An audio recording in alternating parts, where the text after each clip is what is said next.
దేవునికి స్తోత్రము.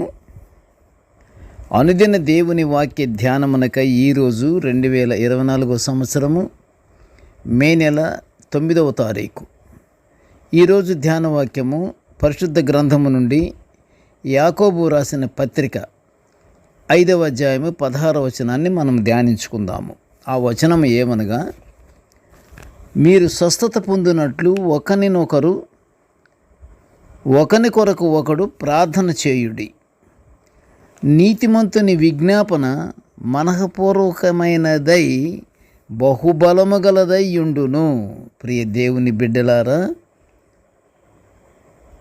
మీకు ఈరోజు ఉదయకాలపు శుభ ఆశీస్సులు. ఈరోజు ధ్యాన వాక్యము మనఃపూర్వకమైనదయు బహుబలము గల విజ్ఞాపన గురించి ధ్యానించుకుంటున్నాము. విజ్ఞాపన చాలా బలము గలదట. యాకోబు భక్తుడు రాసినటువంటి ఈ యొక్క మంచి వాక్యము. యేసుక్రీస్తు ప్రభువు మన రక్షకుడును మన విజ్ఞాపన కర్త అయ్యున్నాడు. అంతేకాదు ప్రియులారా, ప్రభు మన ప్రధాన యాజకుడుగా పరలోకములో మన పక్షాన దేవునికి విజ్ఞాపన చేయుచున్నాడు. మన బలహీనతలు, మన బాధలు తెలిసిన మన రక్షకుడు గనుక మనలను క్షమించమని నిత్యము దేవునికి విజ్ఞాపన చేస్తున్నట్లు పరిశుద్ధ గ్రంథము సెలవిస్తుంది. మనము అపవాది వలన పాపములో పడి ఉన్నామని, మనలను క్షమించమని తండ్రికి విజ్ఞాపన చేస్తున్నాడు.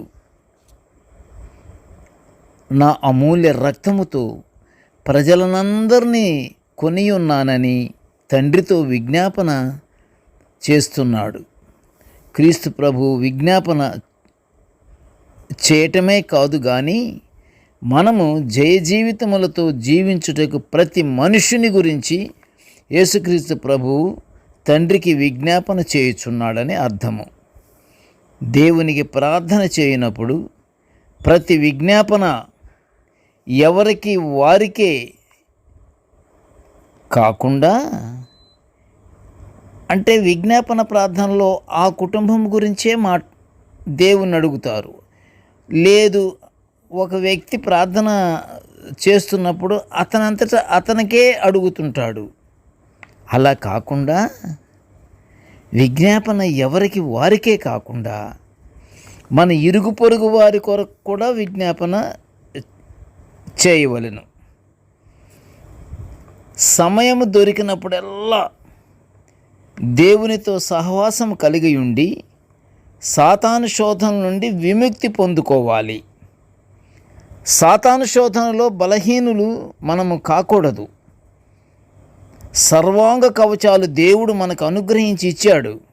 ఆ సర్వాంగ కవచాలు మనము ధరించుకొని సాతాను శోధనలోకి మనల్ని దించిన సర్వాంగ కవచములతో ఆ శోధన నుంచి మనం తప్పించుకోవచ్చు. ఆ సాతానుని మనం గెలవచ్చు. ఇది దేవుని చిత్తము. మనలో ఎవరైనా ఒకడు ఏ తప్పిదములోనైనా చిక్కుకుని ఉన్న ఎడల అట్టి వానిని శోధనలో నుండి బయటికి రప్పించుటకు మనము హృదయపూర్వకంగా దేవునికి విజ్ఞాపన చేయాలి.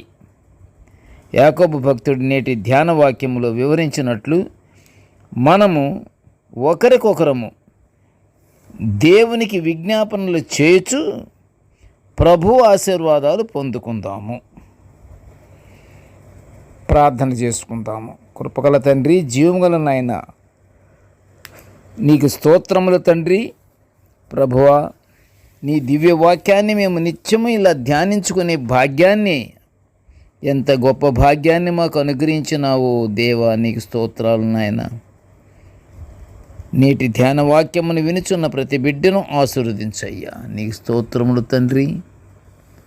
ప్రభువా, నీతిమంతుని విజ్ఞాపన మనఃపూర్వకమైనదై బహుబలము గలదై ఉండును గనుక దేవా, మమ్మలను నీతిమంతులనుగే నీతిమంతులుగానే దేవా మమ్మలను ఆశీర్వదించు నాయన. మేము నీతిమంతులుగా ఉండులాగన దీవించు తండ్రి. నీ స్తోత్రములు నాయన.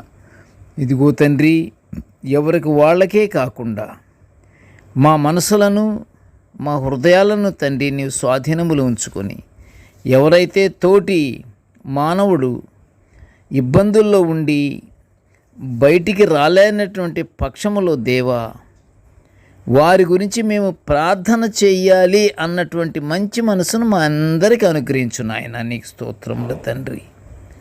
కృపగల ప్రభ, ప్రతి విషయంలోనూ నువ్వు తోడు నీడుగా ఉండి మమ్మల్ని దీవించి ఆశీర్వదించమని నాయన ఈ మనలన్నీ యేసయ్య నామమున వినయముగా వేడుకొంచుంటున్నాము తండ్రి. ఆమెన్. దేవుడు మనల్ని అందరినీ బహుగా దీవించుగాక.